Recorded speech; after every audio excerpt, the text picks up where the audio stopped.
I'm Sarah Miller, a 28-year-old photographer. I came back to this remote house on the hill to bury my grandmother, but instead, I'm fighting to keep my own sister from being buried alive. My sister, Anna, is seizing, screaming through hallucinations, insisting the forest is calling her name. To the entire town, she isn't a patient. She's a living curse that needs to be destroyed. I didn't believe it until the forest started calling my name, too. My grandmother's journal doesn't just reveal that this is a genetic disease, it records this town's own crime. For generations, they let my ancestors die in madness, labeling them a curse to cover up their own cowardice. They're giving me 3 days to hand Anna over, or they'll burn her alive themselves. They want me to sacrifice my sister for their false peace, but they don't know that this journal is my proof. I will use it to expose to the whole world that the cursed ones aren't my family, but the cruelty hiding behind their sanctimonious faces. The phone call came 2 weeks ago while I was editing photographs in my small apartment in Philadelphia. I remember staring at the screen as the colors blurred, and the voice on the line told me that Grandma had passed away quietly in her sleep. She had lived a long life, they said. She had been ready, but none of that stopped the ache that spread through my chest. Grandma had been the last real family anchor we had. She raised Anna and me when our parents split and disappeared into their own chaos. She was stern, but she loved us with a kind of devotion that left no doubt. Her kitchen smelled of cinnamon and wood smoke. Her voice could cut like a knife when we disobeyed, but it could also soften into a lullaby on nights when storms rattled the windows. I promised myself I would come back only to take care of the paperwork, sign whatever needed signing, and put the house and land up for sale. That was it. No lingering. No second thoughts.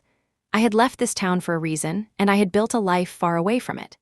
Yet as soon as the bus rolled down Main Street and I saw the familiar buildings leaning against time, a part of me felt 14 again, restless and trapped and longing for escape. The brick walls of the diner still bore the faded Coca-Cola mural. The church steeple still rose like a warning finger above the clustered rooftops. The sidewalk still carried cracks shaped like lightning bolts, the same ones I used to trace with my sneakers when waiting for the school bus.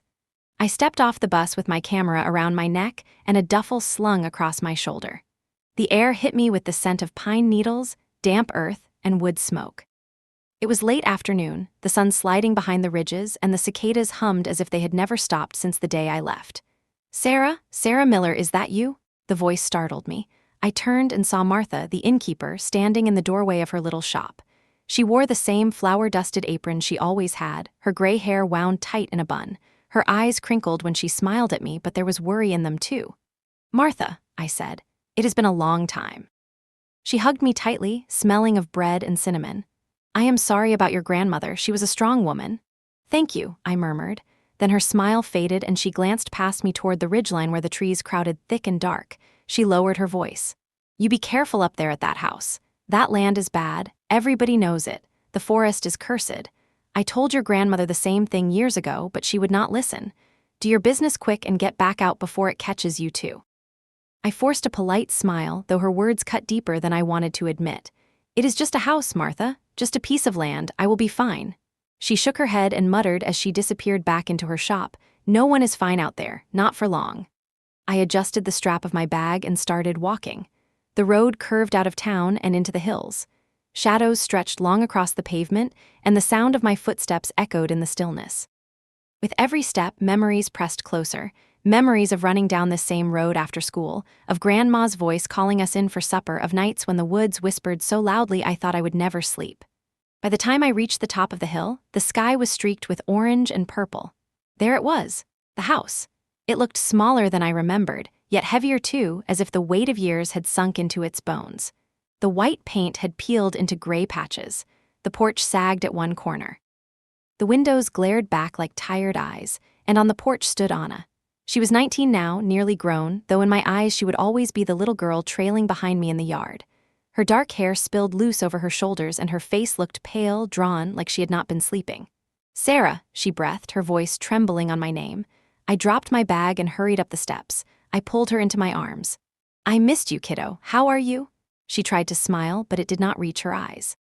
"I am fine, just the house feels different since Grandma passed. Everything feels heavier. At night it is worse." Her gaze flicked toward the forest that rose like a wall behind the house.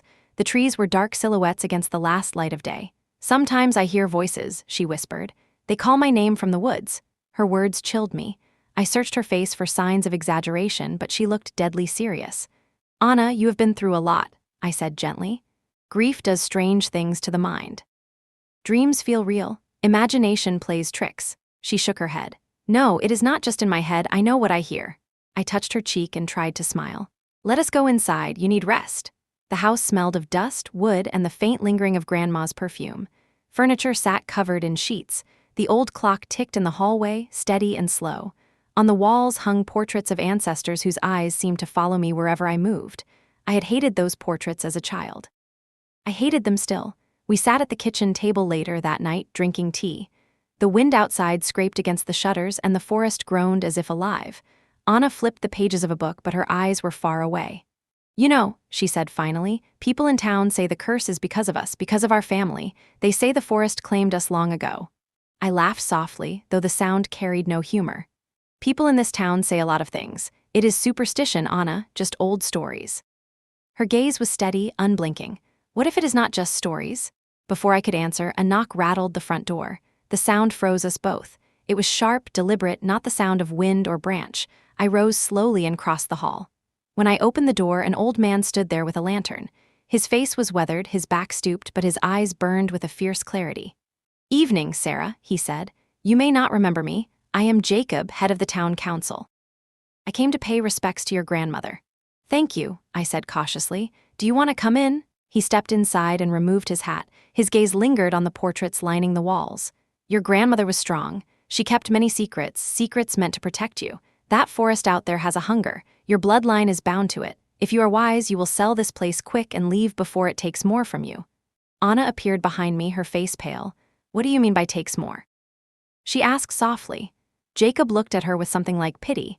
The forest whispers first to the young, do not answer it, girl, and if you hear your name, stay away. I stiffened. This is just another story, Jacob, old tales meant to scare children. His gaze cut into mine. Stories come from truth, he said. He tipped his hat, stepped back into the night, and vanished into the darkness, leaving only the faint glow of his lantern bobbing down the road. Silence filled the house after he left. Anna hugged her arms around herself. I wanted to dismiss his words, to laugh them off, but something in his voice stayed with me. That night, lying in my old bed, I tried to close my eyes. The ceiling groaned, the shutters clattered, and the wind carried whispers I tried to ignore. I told myself it was only imagination, only grief, only Jacob's words crawling into my head. Then I heard it, my name. Sarah, faint at first, then stronger. A whisper rising from the forest, curling through the cracks in the window. Sarah. I sat up, heart pounding. My throat tightened. I forced myself to breathe. Just the wind, I told myself. Just the damned wind. But then I heard footsteps in the hallway. I rushed out of my room and found Anna standing barefoot, her eyes glazed like she was sleepwalking. Her lips trembled and her face looked ghostly in the moonlight. Anna, I whispered, grabbing her arm. What are you doing? She turned her head slowly toward me, her voice fragile and broken. Did you hear them? She asked. They are calling you too. And in that moment, as her words sank into me like ice water, I realized that the past I thought I had left behind was not done with me, not even close. I woke up the next morning with the feeling that I had been carrying a stone in my chest all night. The sunlight pushed through the thin curtains, but it did not feel warm. It only revealed how heavy the dust lay across the dresser and the shelves. For a while, I just sat at the edge of the bed, staring at the warped floorboards and listening to the groan of the house. The memory of the whisper was fresh, sharper than any dream, and when I thought of Anna standing in the hallway with her eyes glazed and her lips trembling, I felt fear crawl all the way down my spine. Downstairs, Anna was sitting at the kitchen table with her knees pulled up, her chin resting on them like she used to do when she was a child. Her hair was tangled, her skin pale. She looked at me as I entered, her eyes red from lack of sleep. You heard it too, she said. I did not bother pretending. I poured water into the coffee pot and let the gurgle fill the silence. I heard something, I admitted, but maybe it was just the wind. Her head shook slowly, her hair brushing her cheeks. No, Sarah. It was not the wind. I told you I was not making it up. I wanted to argue, but there was no point. Instead, I set 2 mugs on the table and poured the coffee, black and bitter. She wrapped her hands around hers but did not drink. Grandma told us stories about the forest when we were little, Anna said quietly. She told us never to go in alone. She said the trees remember everything. What if she was not just trying to scare us? What if she was warning us? She wanted us to be careful, I said. That is all. Her eyes searched mine. But what if she knew something? What if that is why she never left this house, even when people said she should? What if she was protecting us from something worse? I had no answer, and the silence stretched. Later that morning, I told her I needed to go into town for supplies. She wanted to stay behind. I made her promise to lock the doors and keep the curtains closed. She nodded, though the doubt in her eyes lingered. The road into town cut through the forest like a scar. On both sides, the trees leaned close, tall and dark, their branches twisting together like fingers. The sunlight struggled to break through, and the air smelled damp and heavy. I kept my eyes on the gravel under my boots, forcing myself not to glance into the shadows. Main Street looked almost the same as it had years ago.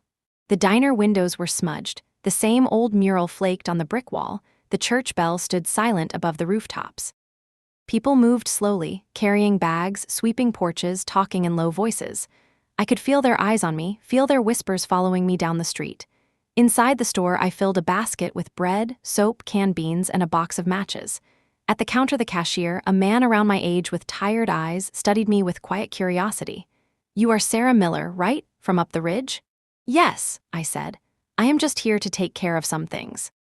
He leaned closer, lowering his voice as if afraid of being overheard. "Folks say the forest has been restless since your grandmother passed. People hear voices at night. Some say they see lights moving among the trees. You should be careful up there." I forced a smile. "I will be careful." On the way back, I passed the church. Its doors stood open, and inside I saw Pastor Reed arranging hymnals on the pews. His hair had turned silver, though his posture was still straight. When he noticed me, he came over. "Sarah Miller," he said warmly. "I was sorry to hear about your grandmother. She was a faithful woman." "Thank you, Pastor," I said, though part of me wondered how much faith she had really carried, locked away in this house with her secrets. His voice dropped, becoming stern. "I do not mean to alarm you, but you should be cautious. The forest has always been a place of temptation. If you or your sister hear voices, you must not answer. Evil has many disguises, and it can sound gentle when it wants to." I swallowed my instinct to laugh. The memory of the whisper still scraped against my mind, too sharp to dismiss. I simply nodded. "We will be careful." By the time I returned to the ridge, the sun had sunk low, staining the sky purple. Anna was on the porch, hugging herself and staring at the tree line. Her eyes snapped to me the second I appeared. "Where were you?" she demanded. "I went to town," I said. "Why?" Her gaze flicked back to the woods. "I thought I saw someone." A man standing among the trees watching the house, but when I called out, he disappeared. I set down the bags and touched her arm. It was probably a hunter or a neighbor. "No," she whispered. "It was not right. It was tall like a man, but the face was wrong. It was like a shadow that moved." Her words chilled me more than the evening air. I put my arm around her shoulders and led her inside. That night, the house groaned with every breath of wind. I sat by my bedroom window staring out at the forest. The trees moved slowly, though the air was still. The darkness between them looked thicker than ordinary night, as if it had substance. And then, just after midnight, the whisper came again. "Sarah," my name curling through the silence like smoke. I held my breath, every muscle in my body tightening. The sound came again, low and insistent. "Sarah." And this time I knew with certainty that whatever haunted this place was not just in Anna's imagination. The third morning after I came back to the ridge, I woke with a knot in my stomach that no amount of coffee could untangle. My dreams had been restless, filled with shadows moving between the trees and voices sliding through the cracks in the windows. When I opened my eyes, the air inside the room felt damp, like the forest had crept into the walls overnight. I sat there for a long time, hugging my knees against my chest, listening to the silence. Downstairs, Anna was at the table already. She had pulled Grandma's old quilt around her shoulders and was staring out through the glass at the tree line. Her face looked even paler than before, like she was made of porcelain. "You did not sleep," I said, my voice rough from the night. She shook her head. Every time I closed my eyes, I heard them again. First faint, like a breath against my ear, then louder. I dreamed I was walking into the forest, and when I woke up, I was standing at the bedroom window with the curtains open. I do not even remember getting out of bed. Her words sent a cold stab through me. "You are just overtired, Anna. That is how dreams work when we are exhausted." She finally looked at me, her eyes wide and hollow. What if it was not a dream? I set the coffee pot on the stove and tried to focus on the sound of it bubbling. I wanted to believe in something solid, like hot coffee and daylight, but her voice made me tremble inside. We drank in silence. She barely touched hers, just held the mug as if the warmth might stop the shaking in her hands. Grandma kept secrets, Anna said suddenly. I glanced up. Everyone keeps secrets. No, not like her. Think about it, Sarah. She never let us wander too far into the woods. She would get angry if we even played near the edge. And at night, sometimes she would walk the hall like she was making sure we were still in our beds. Why would she do that unless she was afraid of something? I thought back to those nights, hearing Grandma's slippers against the wood, the way she would peek in and whisper prayers under her breath. At the time I had thought it was habit. Now, sitting in the heavy silence of the kitchen, I was not so sure. After breakfast, I told Anna I needed to go back into town. She frowned. Why, you were just there. I want answers, I said. We cannot just sit here waiting for night to fall. I am going to find Jacob again. She looked uneasy, but she did not stop me. The walk into town felt longer than before. The trees pressed closer, their branches stretching like arms. Sometimes I thought I saw movement in the shadows, but when I looked directly, it was gone. The road felt too quiet. Even the birds seemed to have disappeared. I found Jacob outside the store, sitting on a bench with his cane across his lap. His eyes looked sharper in daylight, and when he saw me, he did not act surprised. I knew you would come, he said. And you know why I am here, I replied, sitting beside him. The other night you told me to leave. You said the forest takes more. You said my family is tied to it. What does that mean? He tapped his cane against the ground, slow and steady. Your grandmother carried that weight. She knew things. She tried to keep you girls safe, but she could not change what was already written in the roots of that land. Stories, I said. Old stories. His gaze fixed on me. Do you think voices in the night are stories? Do you think children sleepwalking to the tree line is imagination? I have lived here long enough to know the difference, and I have seen what happens when people ignore the warnings. My stomach tightened. If you know the truth, tell me straight. He shook his head slowly. Truth or story, it all ends the same. The forest takes what it wants, and it always starts with your bloodline. That is why your grandmother never left. She thought if she stayed, she could keep it contained. Now she is gone. His words sent a shiver through me. I stood quickly, anger burning against fear. If you are not going to help me, then stop feeding me riddles. He only looked at me with pity. I am trying to help, girl. You just do not want to hear it. I walked back to the ridge with my fists clenched. Anna was waiting on the porch. The moment she saw me, she hurried forward. Where were you? I thought you left. I went to see Jacob, I said, her face twisted. Why would you go to him? Because he knows something, I said, and nothing useful, just more warnings. She wrapped her arms around herself. I do not want warnings, I want it to stop. I held her close until she stopped shaking. We will find answers, I promise. That evening, while searching Grandma's dresser, I found the wooden box. Inside were the photographs and the journal.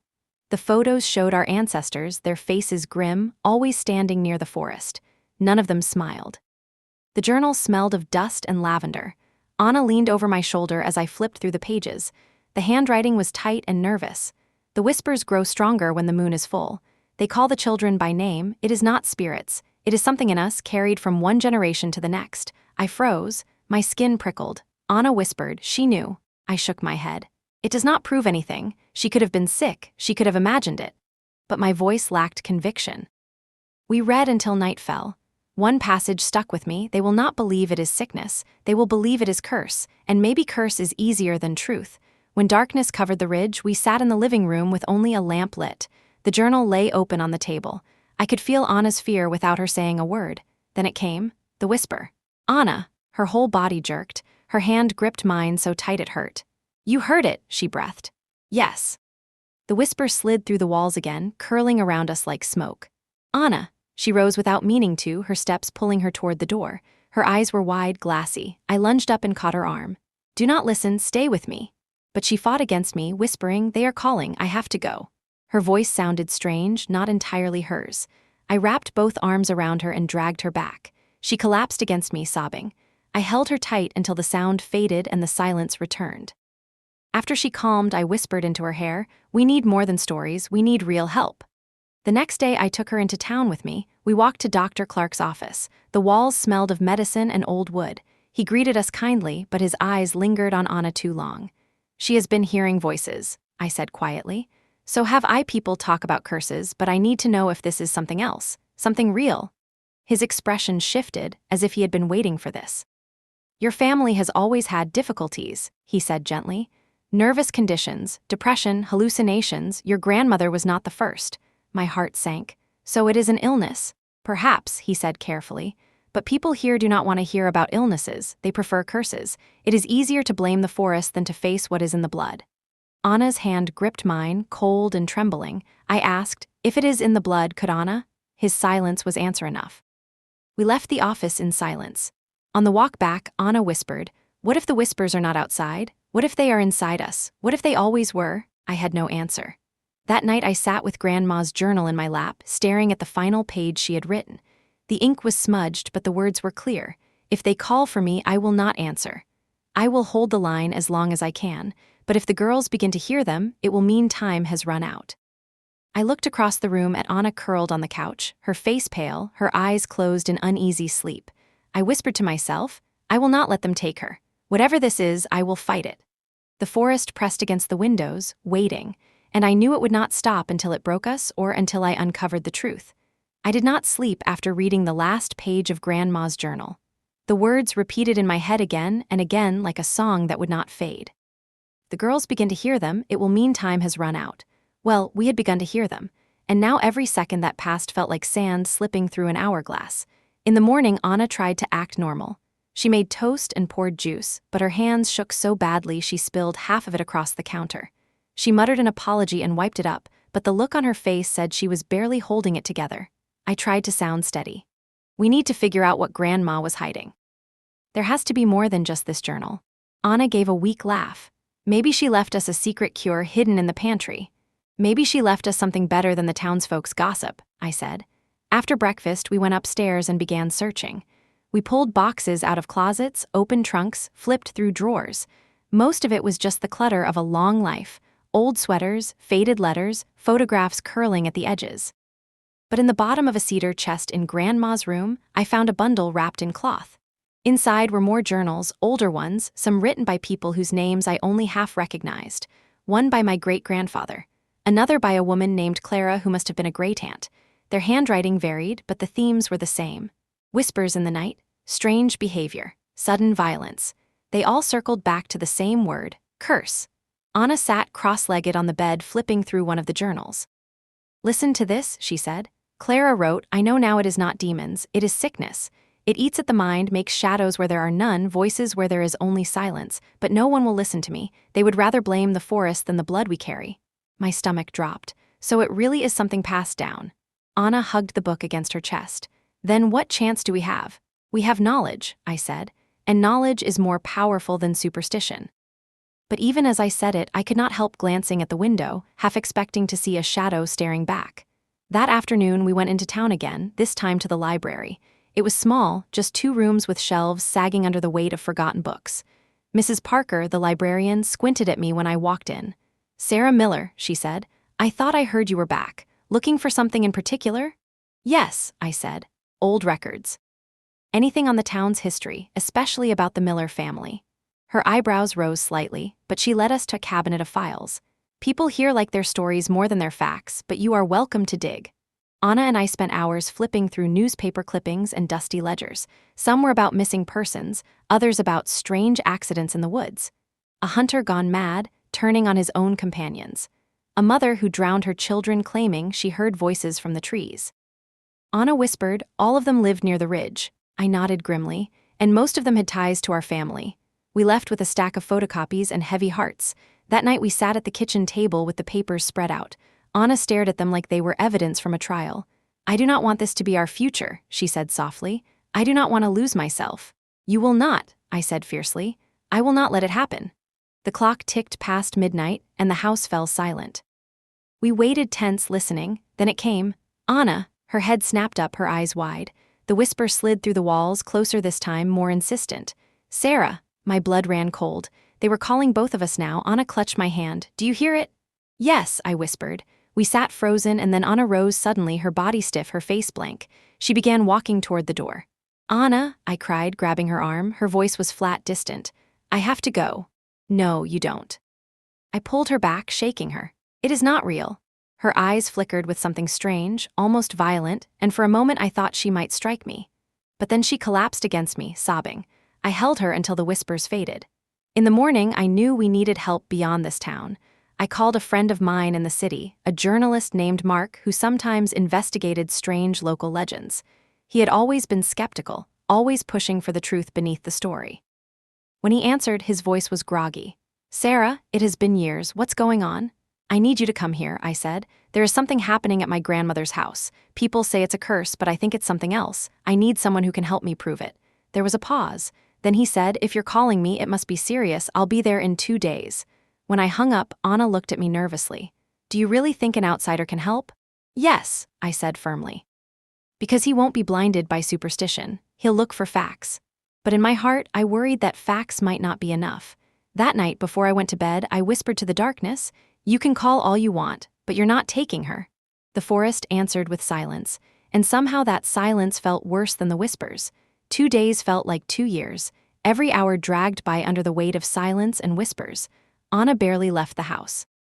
She moved from room to room with the journal clutched in her hands like a lifeline, her eyes darting toward the windows as if the forest might lean in at any moment and drag her out. I tried to keep her busy. We cleaned closets, we sorted through more of Grandma's boxes, we cooked meals even when neither of us felt hungry. But none of it stopped the heaviness pressing against the walls. At night, the whispers came stronger. Sometimes they called her name. Sometimes they called mine. Once I swore I heard both of us at the same time, spoken in a voice that was neither male nor female but something in between. When Mark finally arrived, I nearly cried from relief. His car crunched up the gravel driveway, and he stepped out with a duffel bag and his camera slung across his chest. He looked the same as always, tall, unshaven, with restless eyes that scanned everything like the world was one big puzzle waiting for him to solve. "Sarah," he said, pulling me into a quick hug. "You sounded half-crazed on the phone. What the hell is going on?" Before I could answer, Anna appeared in the doorway. She looked wary, almost frightened of him. "This is my sister, Anna," I said. "Anna, this is Mark. He's an old friend. He's here to help us." Mark gave her a small nod. "Hey, don't worry, I'm not here to make things worse. I just want to understand." Anna didn't answer. She stepped back into the house, clutching the journal tighter. Inside, we sat around the kitchen table. I poured Mark some coffee and told him everything, about the whispers about Jacob, about the journals we'd found, about Dr. Clark's words. Mark listened without interrupting, his brows furrowed. When I finished, he leaned back in his chair. "All right," he said. "Here, what I think. First, the whole curse of the forest thing, that's local folklore. Every small town has something like it. But the journals, those are different. If your family has been writing about the same symptoms for generations, that's a pattern, that's evidence. You might be dealing with a genetic condition, maybe neurological, maybe something rare." Anna's voice was sharp. "So you're saying I'm sick?" Mark held up his hands. "I'm saying it's possible, but that doesn't make you cursed. It makes you human. If it's an illness, it can be studied, maybe even treated." Anna's face twisted, torn between fear and anger. "You don't know what it feels like.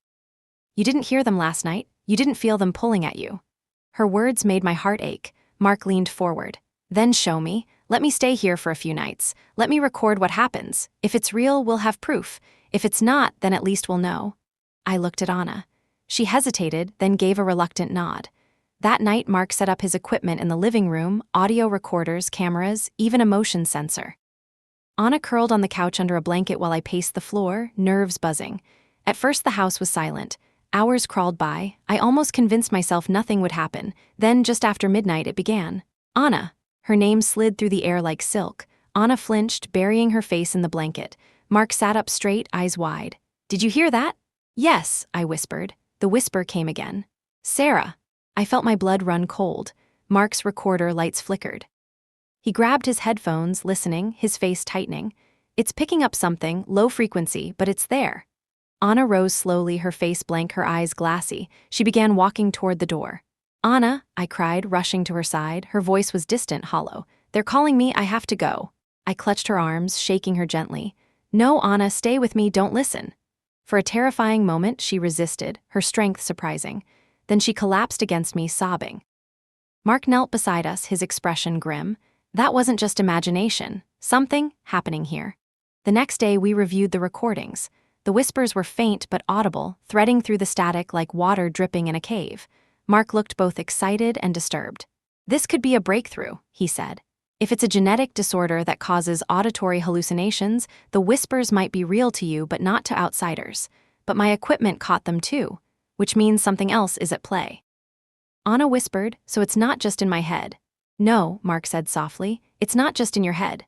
Later, while Anna napped, Mark and I sat on the porch. The forest loomed before us, endless and dark. "Do you think she's safe?" I asked. Mark shook his head. "Not if we don't figure this out. If the condition is hereditary, and if it triggers hallucinations strong enough to cause sleepwalking or worse, she could hurt herself or someone else." I clenched my fists. "I won't let that happen." He studied me. "Sarah, you might be at risk too. You said you've heard the voices. What if it's not just Anna?" I didn't answer. That night the whispers came again, stronger than before. Both of us heard them, clear as if someone was standing in the room. "Come." Mark recorded everything, his face pale in the glow of his equipment. Anna clutched my hand so tightly I thought my bones might break. "Sarah," she whispered, "what if we can't stop it?" I looked into her terrified eyes and said the only thing I could.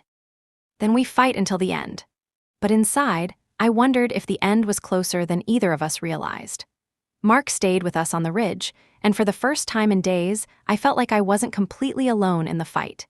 He had his notebooks spread across the kitchen table, diagrams of family trees, lists of symptoms from the journals, even his own observations written in his messy scrawl. He worked late into the night while Anna sat nearby, her knees pulled to her chest, watching the window as though the forest might step into the house at any second. One morning, after another long night of whispers that left Anna trembling, Mark leaned forward across the table. "Sarah, I want to get blood samples. Yours, Anna's, maybe even old medical records if you can find them. If this is genetic, it might show up in lab work." Anna recoiled. "You want to treat us like lab rats?" "No," Mark said calmly. "I want to treat you like people who deserve answers. If it's a disease, science can find it and maybe treat it." Anna shook her head, tears pooling in her eyes. "You don't understand. This isn't just sickness. It feels alive. It feels like it wants me." I reached across the table and held her hand. "He's trying to help." She pulled away, wrapping her arms around herself. "Help won't matter if the forest already owns us." Her words made the hair on my arms rise. That afternoon, we decided to walk into town for supplies. Mark wanted to interview a few locals, see if he could collect stories that matched what we were experiencing. Anna protested at first, but I convinced her fresh air might do her good. When we stepped into Main Street, I felt the stares immediately. Conversations quieted as we passed. People leaned close, whispering. A woman crossed herself. A man spat on the ground. Mark noticed too. He muttered under his breath, "They're treating you like lepers." At the diner, we sat in a booth, trying to look normal. Mark pulled out a notebook, but before he could ask questions, Martha, the innkeeper, came over. Her face was tight, her eyes sharp. "You shouldn't have brought her here," she said, pointing at Anna. My stomach clenched. "Excuse me? You know what happens when your kind comes to town. Whispers in the night, animals turning up dead, children waking screaming. You should leave before more happens." Anna shrank against me, her face pale. Mark's voice was steady but cold. "That's superstition. What's happening to them is medical." Martha slammed her hand against the table. "Don't talk to me about medicine. I've lived here long enough to know curses when I see them." She stormed away, leaving us in silence. Anna buried her face in her hands. "Maybe she's right," Anna whispered. "Maybe I should leave. Maybe if I go, it'll stop." I pulled her close. "No, you're not going anywhere alone. We'll face this together." That night, Mark set up more equipment. He positioned cameras at the windows, audio recorders in every room. He even ran a wire outside onto the porch. At midnight, the whispers began, first faint, then louder. "Anna, Sarah," then something new, a low hum vibrating through the walls like the house itself was alive. Anna clutched her head. "Make it stop," she cried. "Please make it stop." Mark's equipment lit up, recording everything. He whispered to himself, "This isn't just sound, it's frequency. It's vibrating at a level the body can feel." Suddenly, Anna bolted upright, her eyes blank. She rushed for the door. I grabbed her, but she fought like an animal, her strength shocking. "Anna, stop," I shouted. Her voice was strange, guttural. "They're waiting for me." I wrapped my arms around her, struggling. Mark ran over and helped hold her down. Together, we dragged her back to the couch until she collapsed, sobbing. When she finally calmed, Mark looked at me, his face pale. "If this continues, she could hurt herself, or worse. We need answers fast." The next morning, we returned to Dr. Clark. He listened quietly as Mark explained what he'd recorded. The doctor's face tightened, and when we finished, he leaned back with a heavy sigh. "I told you your family had a history," he said. "I wasn't exaggerating. I've treated Millers for years. Night terrors, hallucinations, sudden fits of violence. I've seen it all. But if I told the town it was illness, they'd run me out. They need their curse. It's easier to blame the forest than their neighbors." "So it is genetic," Mark pressed. The doctor hesitated. Yes, I believe so, something rare, neurological, but I don't have the equipment here to study it properly. You'd need specialists in the city. Anna's voice was sharp. And what do I do until then? Just let it eat me alive? His silence was answer enough. Back at the house, Anna shut herself in her room. I sat on the porch with Mark, staring at the forest. She's slipping, I said quietly. I can feel it. Mark rubbed his jaw. Then we need to act fast. We gather every record, every journal, every clue, and then we get her to the city before the town decides to take matters into their own hands. I frowned. What do you mean? He glanced back toward Main Street. People here are scared. Fear turns ugly. If they believe Anna is the source of their problems, they might try to remove her. A chill spread through me. I won't let that happen. That night, the whispers came again, but this time they weren't just outside, they were inside my head. Sarah. I pressed my palms against my ears, shaking. Mark watched me, concern etched across his face. You heard it, didn't you? He asked softly. I nodded, trembling. And in that moment, I realized the truth I had been trying to avoid. Whatever haunted Anna was beginning to haunt me too. The nights blurred together. Sleep became something fragile, a thread that snapped the moment I closed my eyes. Every time the whispers began, Anna jerked awake, her body stiff, her eyes rolling as if she were caught between worlds.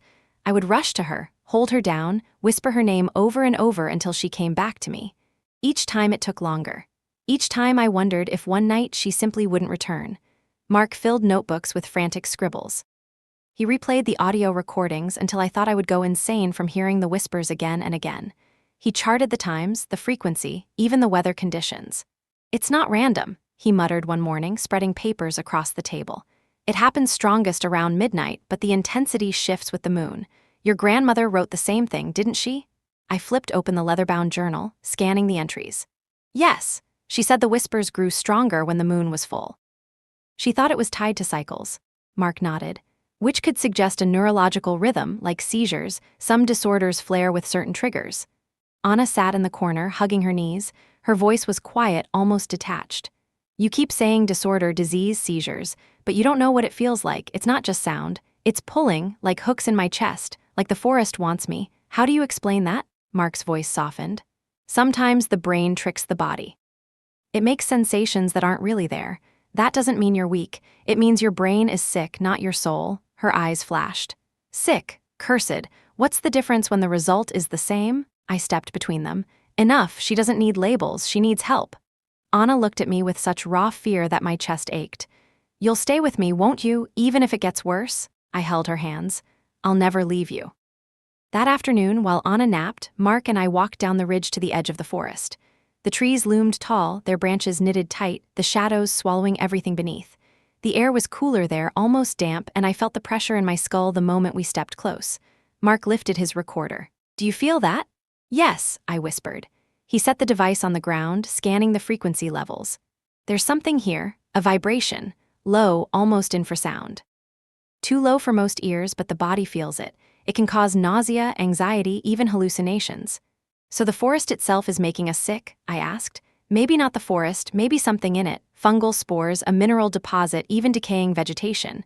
Infrasound has been blamed for hauntings before. I shivered. That would explain the whispers. Mark glanced at me, or at least part of them. We walked back in silence, both lost in thought. When we returned, Anna was gone. My heart stopped.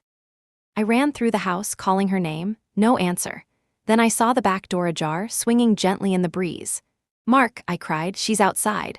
We sprinted down the yard toward the tree line. And there she was, Anna, standing just inside the shadows of the forest, her face blank, her eyes fixed on something deeper within. Anna, I screamed. She didn't move. I bolted forward, grabbing her arm just as she stepped further in. Her body was rigid, stronger than it had any right to be. She fought me, clawing at my arms, her nails raking my skin. Let me go, she hissed, her voice guttural. They're waiting for me. Mark rushed to help. Together we dragged her back, kicking and screaming until we crossed the yard and slammed the door shut behind us. She collapsed on the floor, sobbing uncontrollably. I cradled her against me, whispering, you're safe, I've got you. Mark stood above us, his face pale. Next time we might not be able to stop her. Later, when Anna finally fell into exhausted sleep, Mark and I sat at the table. My arms stung from the scratches she'd left, thin lines of blood drying against my skin. Mark rubbed his temples. Sarah, I have to be honest, this is escalating fast. If she's already wandering outside, next time she could go deeper. What if you can't bring her back? I'll always bring her back, I said fiercely. His eyes were tired. And what if you can't? I turned away, refusing to answer. The next day we went into town again, hoping to find more records, but the air was heavier than before. People stared openly now, their whispers sharper, louder. A group of men stood outside the diner, arms crossed, eyes fixed on us as we passed. Inside the library, Mrs. Parker looked nervous. I don't think I should help you anymore, she said, her hands twisting in front of her. Why not? I asked. People are talking. They say the Miller girls are stirring the forest again. They say. Bad things happen when your bloodline comes back. I don't want trouble. She turned away, leaving us standing in silence. Outside, one of the men from the diner stepped into our path. His voice was sharp. You should leave, both of you, take the girl and go, before something worse happens. I felt Mark tense beside me. Are you threatening us? He asked. The man spat on the ground. It's not a threat, it's a warning. Folks won't wait forever while you bring ruin down on us. He walked away, leaving my hands trembling. Back at the house, Anna was pacing, restless, her skin pale and damp with sweat. They hate us, she whispered. They want me gone, maybe they're right, maybe if I go it will stop. No, I said firmly. If you leave, it'll only get worse, we'll figure this out. That night, when the whispers came, I felt them not just in my ears but in my chest, vibrating through my ribs. Sarah, I staggered, clutching the table. Mark caught my arm, his face stricken. You heard it again? Yes, I gasped. And in that moment I knew the truth I had been trying to ignore. Whatever haunted Anna was inside me now too, and the forest would not stop until it claimed us both. The ridge no longer felt like home. It felt like a battlefield, a place where every breath carried the weight of waiting for the next attack, whether it came from the forest outside or from the people in town. After the night Anna nearly walked into the woods, I didn't let her out of my sight. She slept curled against me on the couch, her breathing shallow, her skin clammy with sweat. I stroked her hair until my own eyes burned with exhaustion. Mark kept watch too, pacing the floor, checking his equipment, jotting frantic notes in his notebook. In the daylight, the house looked almost normal. Sunlight streamed through the dusty windows, catching motes in the air, but nothing felt normal anymore. The whispers didn't belong to the night alone.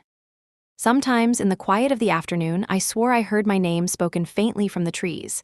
Mark noticed it too. He set his recorder on the porch one afternoon, then played it back for me. Listen, he said, pressing the headphones into my hands. At first it was just static, then faint but clear, a voice whispered, Sarah. I pulled the headphones off, my stomach twisting. It's not just in our heads. Mark's eyes were intense. No, there's something environmental, infrasound. It explains why people feel watched, why they hear things. But the way Anna reacts, this is more than sound. There's a biological trigger, something that targets your bloodline. I shivered. Like a switch we can't control. He nodded grimly. That evening Anna was restless, pacing the living room. They won't stop, she muttered. They call and call and call, I can't block them out. Anna, sit, I said gently. She spun on me, eyes wild. Don't tell me to sit, you don't know what it feels like. Her words cut, sharp and jagged, because I did know. I had begun to feel the same pull. Mark stepped between us. Anna, we're trying to help. If we can figure out the pattern, maybe we can weaken it. She shook her head violently. You can't weaken something that's inside us. She stormed upstairs, slamming the door to her room. The whole house shook. Mark sighed, running a hand through his hair. She's deteriorating fast. We don't have much time. I rubbed my temples, feeling the throb of a headache that had lingered for days. So what do we do? He looked at me seriously. We need to test exposure. If the forest is producing infrasound or spores, we need to measure it directly. Tomorrow I'll set up equipment in the woods. The thought of stepping into those trees made my skin crawl, but I nodded. Fine, I'll go with you. The next morning we packed Mark's gear. Sensors, recorders, even a small drone he had brought in his bag. Anna refused to come, insisting she felt too weak. Part of me was relieved. We walked into the forest together. The air grew cooler, heavier, the moment we crossed the tree line. My stomach churned and my ears buzzed faintly. Mark crouched, setting a sensor against the roots of an old oak. Feel that? The hum under your skin? That's infrasound. It's real. I hugged myself. But why us? Why our family? That's what I'm trying to find out. He released the drone and it buzzed up through the canopy, its camera streaming live to his tablet. The screen showed endless waves of trees, dark and tangled. But then the drone dipped lower and I gasped.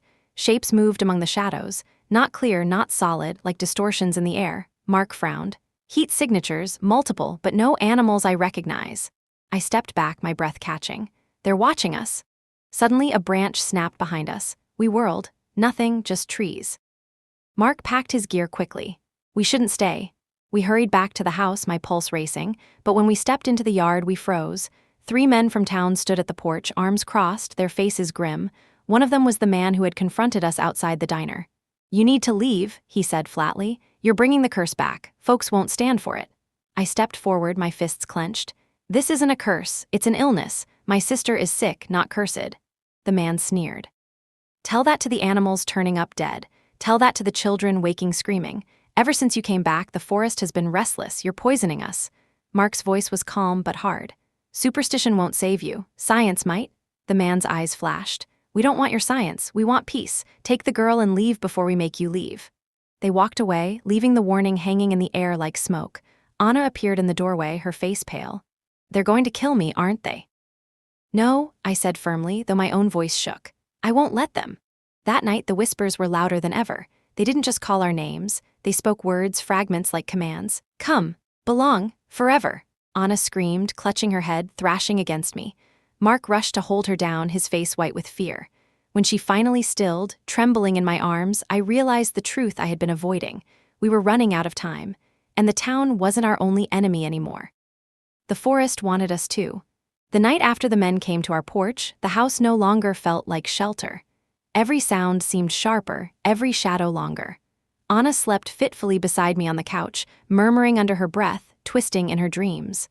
Mark sat at the table, headphones pressed tight against his ears, listening again to the whispers we had recorded. His face was pale, his eyes ringed with exhaustion, but his pen scratched furiously across the page as if writing fast enough could keep the darkness at bay. Just before dawn, Anna jolted awake with a scream so raw it scraped against the walls. She thrashed in my arms, her nails clawing at my skin. "They're inside," she cried. "They're inside my head." I held her tight, whispering, "It's not real, Anna, it's not real, I've got you." Mark rushed over, gripping her shoulders firmly but gently. "Anna, listen to me. Look at my face. Focus." Her eyes fluttered, then rolled back. For a terrifying moment, I thought we'd lost her. Then she sagged in my arms, trembling. Mark looked grim. "She's seizing, it's neurological, I'm sure of it." When she finally slept again, Mark pulled me aside. His voice was low but urgent. "Sarah, she needs a hospital. She needs scans, tests, treatment. If we stay here, she might not survive the week." I shook my head, panic flooding me. "You saw what the townsfolk are like. If I try to take her out now, they'll stop us. They think she's cursed. They'll think I'm cursed too." Mark rubbed his face. "Then we need proof. Enough proof that even the most stubborn fool can't ignore it." That day, he set up more equipment around the property, frequency sensors, cameras angled at the tree line, even small glass dishes to collect spores drifting from the forest. He worked tirelessly, scribbling notes, muttering theories. I tried to help, but my mind kept returning to Anna, pale and sweating upstairs. In the afternoon, while Mark was outside, I sat by her bed. She stirred, opening her eyes weakly.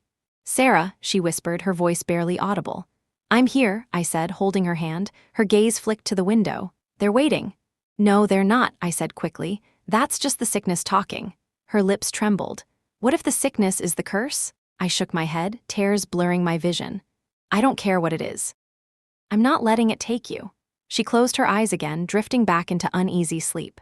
That evening, Mark came inside carrying one of the dishes. Inside was a fine layer of pale dust. "Fungal spores," he said. "I'd bet my career on it. If this strain is unique to the ridge, and if it produces psychoactive effects, it could explain the hallucinations, the whispers, even the seizures. Combine that with infrasound and a genetic vulnerability, it's a recipe for disaster." My breath caught. "So it's not demons, it's biology," Mark nodded. "But the town won't believe it unless we show them hard evidence. We need lab analysis. We need to get this out of here." Before I could answer, a sound cut through the evening air, shouts from the road. We rushed to the porch. A group of townsfolk stood at the end of the drive, torches in their hands. Jacob was among them, his lantern casting a flickering glow across his lined face. "You need to leave," he called. "This land is poisoned and your bloodline is the root. If you won't go, we'll drive you out." Fear surged through me, but I forced myself to stand tall. "Anna is sick. It's not a curse. It's an illness. We can prove it." The man from the diner sneered. "Prove it then. Until you do, every bad thing that happens here is on you." Mark stepped forward. "We're working on it, but threatening them won't change anything." Jacob raised a hand, quieting the murmurs, his eyes locked on me. "Forest wants what it's always wanted. Blood for silence. Don't make us choose between you and the town." Then they turned and disappeared back into the night, their torches bobbing like fireflies. I sank onto the porch steps, shaking. They'll kill us. Mark crouched beside me. Not if we move first. We gather enough proof, we take Anna and the samples, and we get to the city. Once doctors confirm it, the town will have no choice but to face the truth. And if we can't leave, I asked. He met my eyes. Then we fight. That night, as Anna slept fitfully, the whispers returned louder than ever. Not faint, not fragmented, loud, insistent, filling every corner of the house. Sarah, Anna, come. I clutched my sister's hand, whispering fiercely, we're not yours, you don't get to have us. Mark recorded every second, his jaw tight, his hands trembling around the equipment. And as the voices swelled, pressing against my skull until I thought it would split, I realized something terrifying. The forest wasn't just waiting, it was preparing to take us. The night after the mob came to our gate, I could not close my eyes. Every time I started to drift, a whisper jolted me awake. Sometimes it was my name, sometimes Anna, sometimes both together like a chant. The sound pressed against the walls, against my chest, against the fragile line between waking and dreaming. Anna twisted beside me on the couch, her breath shallow, her lips moving as if she were speaking to someone I could not see. I bent close, desperate to hear, but the words were only fragments. Forest, waiting, mine. I brushed the damp hair from her forehead. You're safe, Anna, you're with me, you're not going anywhere. Mark sat hunched at the table, surrounded by his notebooks and blinking equipment. His face looked gaunt in the lamplight, his eyes hollow from too many sleepless nights. He scribbled notes even as the whispers hissed through the air, muttering theories under his breath. Mark, I whispered, how much longer can she survive this? He looked at me grimly. Not long. If these are seizures, repeated episodes could cause permanent damage. We need to get her out. And the town? I asked. They're watching us, waiting for us to slip. If I try to drive her out now, they'll stop us. Mark tapped his pen against the table, restless. Then we buy time. We give them something they can't ignore. The next morning, Anna refused to eat. She sat by the window, staring into the trees, her body rigid. I tried coaxing her with toast, with tea, with gentle words, but she shook her head. They're calling me, she whispered. Why should I eat when I belong to them? The words cut deep. I knelt before her, gripping her hands. You don't belong to them, you belong to me, to us, to life, don't you dare give up. For a moment her eyes softened, the wild glaze clearing, then tears spilled down her cheeks. I'm scared, Sarah, I don't want to hurt. You won't, I said fiercely. I won't let you. That afternoon Mark insisted we return to the forest with his equipment. The spores, the infrasound, they're the key. If we can capture enough data, maybe we can replicate the conditions in a lab, we'll have proof. Anna begged us not to go. It's waiting for you, she cried. If you go in, it will take you too. I kissed her forehead. We'll be back, I promise. The forest was worse than before. The air was thick, heavy, each step sinking me deeper into unease. The buzzing in my ears started almost immediately, a low hum vibrating against my bones. Mark set his sensors at the base of a tree. Feel that? He asked. Yes, I whispered, hugging myself. He nodded, adjusting the dials. It's stronger than yesterday, something's escalating. He released the drone again, and its feed flickered on his tablet. Through the canopy, shapes flickered, heat signatures, tall and thin, slipping between the trees. What are those? I asked, my voice trembling. Not animals, Mark said grimly. But not human either. It could be heat distortion, could be something else. Whatever it is, it's moving. Suddenly a voice whispered right behind me. Sarah, I spun, heart hammering. Nothing, just shadows. Mark's recorder spiked, lights flashing red. We're not alone, he muttered. We hurried back to the house, my pulse racing. But when we arrived, my stomach dropped. Anna was gone. The back door stood wide open, swinging gently in the breeze. Panic roared through me. Anna, I screamed, bolting into the yard. I saw her then, a pale figure among the trees, moving deeper into the forest. Anna, I sprinted after her, Mark on my heels.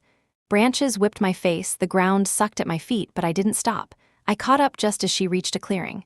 She stood rigid, her eyes blank, her lips moving in silent words. I grabbed her shoulders. Anna, come back. Her head snapped toward me, eyes wild.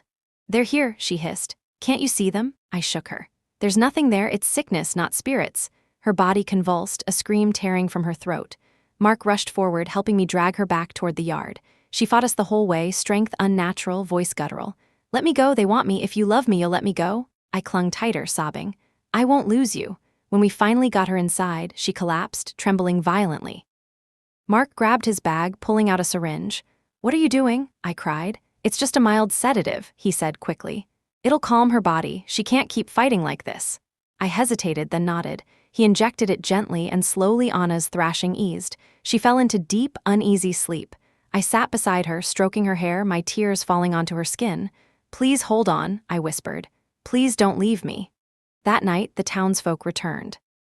Torches flickered at the edge of the yard, shadows shifting among them. Jacob stepped forward, his lantern casting his face in sharp lines. "It's worse now," he said. "Animals dead, children sick. The forest wants balance. You must give it what it asks."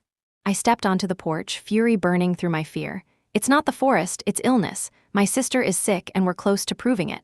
The man from the diner shouted, "We don't want your proof, we want peace." Mark's voice cut through the noise. "If you touch her, you'll regret it. The world outside this town will know. Do you want to explain to the authorities why you murdered 2 innocent girls?" The crowd muttered angrily, but Jacob raised a hand. His eyes locked on mine. "You have until the next full moon. If the sickness isn't gone by then, we will end it ourselves." They left, their torches fading into the night, but their threat hung heavy in the air. Mark turned to me, his face pale. "That gives us 3 nights. 3 nights to save Anna. 3 nights to prove the truth." I sat beside her bed, holding her hand, watching her chest rise and fall. The whispers filled the night, louder than ever, a chorus pressing against the windows. "Sarah, Anna belong?" I pressed my forehead to her hand and whispered back, "She belongs to me, and I won't let you have her." The forest groaned, the house shuddered, and the night stretched endless. I knew then that the final battle had begun. The countdown began the moment Jacob gave us his ultimatum. 3 nights until the full moon. 3 nights until the town came for Anna.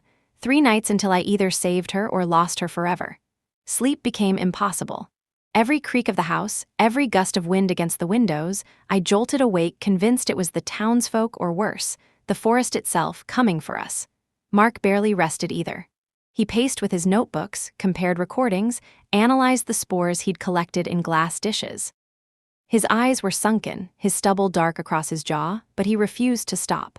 Anna drifted in and out of consciousness. Sometimes she lay still, her skin pale and clammy, murmuring words I couldn't catch. Other times she sat up abruptly, eyes glassy, whispering to unseen figures at the foot of her bed. Twice she tried to leave the house again, each time stronger, more desperate. I locked the doors, even pushed furniture in front of them, but I knew locks would not hold her if the forest pulled hard enough. On the first day after the warning, Mark spread his findings across the kitchen table. Papers, recordings, jars of spores, hand-drawn charts. "This is it," he said, tapping the page. "We've got the trifecta: infrasound, fungal spores, and hereditary susceptibility. Any one of them alone might not be catastrophic, but together, they're devastating. The Millers aren't cursed, they're carriers. The condition runs in your bloodline, triggered by exposure to this environment." I leaned over the notes, heart pounding. "So if we can get Anna away from the ridge, away from the forest, she might stabilize," Mark finished. "It won't cure her, but it'll stop the immediate triggers. Then in the city we can get her tests, treatment, maybe even gene mapping." Relief and fear crashed through me. "Then we have to leave. Tonight." Mark's face darkened. "They'll be watching the roads. You saw the way they stood at the edge of the yard. They'll stop you if you try." "Then how?" I whispered. He hesitated, then said, "We show them first. Evidence. Enough to shake their superstition. If they see it's not a curse but sickness, maybe they'll back down." "Maybe," I echoed, but doubt gnawed at me. Superstition was stronger than truth in this town. That night the whispers were relentless. Louder, closer, almost chanting. The whole house vibrated with their rhythm. Anna writhed in her sleep, clawing at her sheets, screaming words I didn't understand. I held her, sobbing, until she went limp against me. Her skin was burning hot. "Fever. She's getting worse," I told Mark desperately. "We don't have 3 nights, we don't even have 1. The second day, Mark suggested we try something reckless. Bring townsfolk here, let them witness the phenomena for themselves. "They need to see it's not just stories," he insisted. "If I can show them the recordings, the spores, the sensors, they'll understand." "You think they'll believe equipment over their fears?" I asked bitterly. "It's our best chance." So that afternoon we went into town. The moment we stepped onto Main Street, silence fell, conversations cut off, eyes followed us. Children clutched their mothers' skirts, men stood with arms crossed. Jacob was there, standing near the diner. His gaze was heavy but not cruel. "Jacob," I said, forcing my voice steady. "We found something. We can explain what's happening. Please come see." He studied me for a long moment, then he nodded. "Tonight, I'll come, but if I don't like what I see, we end this." A murmur of agreement rippled through the crowd. That evening, Jacob and 2 other elders arrived at the ridge. They refused to step inside at first, crossing themselves as they looked at the dark outline of the forest. But eventually, they followed us into the kitchen where Mark had set everything up. He showed them the recordings, our names whispered clear as day, captured even when we hadn't been in the room. He explained the science of infrasound, how low frequencies could cause fear and hallucinations. He held up the jars of spores, describing their possible psychoactive properties. He laid out the journals, the family tree, the hereditary symptoms. Jacob listened in silence, his lined face unreadable. The other two shifted uneasily, muttering prayers under their breath. Finally, Jacob said, "You speak with clever words, but clever words do not quiet the forest. They do not stop the whispers." As if on cue, the house groaned. The whispers surged through the walls, louder than ever. "Anna, Sarah, come." Anna screamed upstairs, the sound cutting through the air like a blade. We all rushed up to find her standing on the bed, eyes wide, arms outstretched toward the window. "They're here," she shrieked. "They want me." The elders backed away in terror. One shouted, "She's possessed." "No." I cried, "She's sick." But Anna lunged forward, smashing the window with her bare hands. Glass shattered, blood streaking her skin. She tried to climb out and I grabbed her, dragging her back as she fought me with terrifying strength. Mark helped pin her down while she screamed and writhed, her voice not her own. "Let me go, I belong to them." When she finally collapsed, sobbing, the elders fled the room, their faces pale. Jacob lingered at the door, his expression torn. "You say sickness," he whispered. "But I see the curse with my own eyes." Then he left. After they were gone, I sat on the floor beside Anna, shaking. Her blood smeared my arms, her tears soaked my shirt. Mark crouched beside me. "We're out of time, we have to run." "But the roads, we'll find another way. Through the hills, the back trails, whatever it takes." I nodded, though terror gnawed at me. That night, as Anna slept fitfully under sedation, Mark and I packed what we could: journals, spore samples, recordings. Outside, torches flickered in the distance. The townsfolk were gathering. "They're not waiting for the full moon," Mark whispered. "They're coming tonight." I held Anna tighter, my voice fierce. "Then they'll have to go through me." The whispers rose again, louder than ever, rattling the windows, shaking the walls. "Sarah, Anna, belong." And for the first time, I whispered back. "No, she belongs with me, and I'll fight every one of you before I let you take her." The forest groaned in response, the whole house shuddering as though the land itself prepared for battle. And I knew the final night had begun. The night swallowed us whole. I knew, the moment I saw the torches flickering in the distance, that this was it. The final night. The full moon hadn't even risen yet, but the townsfolk weren't waiting. Their fear had tipped into fury, and fury needed no patience. Mark peeked through the curtains, his jaw tightening. "They're coming in numbers, at least 20, maybe more." Anna stirred on the couch, her face pale, lips cracked. She whispered, "They're calling me. Can't you hear them? They're louder tonight." I squeezed her hand. "Don't listen, they don't own you." Her eyes fluttered, tears leaking out. "What if I can't fight them?" "Then I'll fight for you," I said, fierce enough to scare myself. The first stone struck the side of the house. The sharp crack echoed through the rooms. A second followed, then a third. Mark flinched but grabbed his bag, stuffing in the journals, the spore dishes, the recorder. "We can't stay," he said. "They'll burn the place down if they have to. We need to get her out now." "Through the front?" I asked, panic rising. "No, back trails. There's an old service road through the ridge. If we make it there, we can circle to the highway." Anna moaned, pressing her hands against her ears. Too loud, they're screaming inside me. And she was right. The whispers had become a roar. Not faint voices, but a chorus, endless and suffocating, filling the air until it was hard to breathe. "Sarah, Anna, belong." The house itself seemed to groan, the windows rattling, the floorboards trembling under our feet. Then came the banging, fists on the porch, shouts rising over the whispers. "Give her to us. End this curse." "Blood for silence?" I stood, my body shaking but my voice steady. "We go now." Mark hoisted Anna onto his shoulder. She was too weak to walk. I grabbed the lantern and the pack, and together we slipped out the back door into the night. The forest loomed before us, black and endless. The moment we stepped under its branches, the hum began deep, vibrating, pushing against my skull. Anna whimpered, clawing at Mark's shirt. "They're here," she moaned. "They're waiting." "Keep moving," Mark panted. "Don't stop." Behind us the shouts grew louder. The townsfolk had seen us flee. Torches bobbed through the trees, voices crashing through the darkness. "Run," I hissed. We stumbled through the undergrowth, branches tearing at our clothes, roots catching our feet. The whispers grew stronger, weaving around us like threads of smoke. My ears rang, my vision swam, but I forced myself onward. At last we reached the clearing where Mark had set his sensors days before. The equipment still sat there, blinking faintly. The drone lay broken in the dirt, its camera shattered. And in the clearing, shapes moved. Tall, thin, flickering forms like shadows made flesh. They slid between the trees, their movements jerky, unnatural. My breath caught. For a heartbeat I believed Anna was right, that the forest was alive and hungry. But then Mark hissed, "Hallucinations, the spores, the sound, don't trust your eyes." Anna lifted her head, her gaze locked on the figures. "They're beautiful," she whispered. "They want me?" "No," I shouted, grabbing her hand. "They don't get to have you." The figures wavered, then vanished into the trees. But the townsfolk were close now, their torches breaking into the clearing. Jacob led them, his face grim, his lantern swinging. "Give her to us," he demanded. "If you love her, you'll end this before it consumes us all." "She's not cursed," I screamed. "She's sick, look." I yanked the spore jar from the pack, thrusting it toward them. "This is what's poisoning us, not spirits, not demons, this, and the journals prove it's been killing my family for generations." The man from the diner snarled.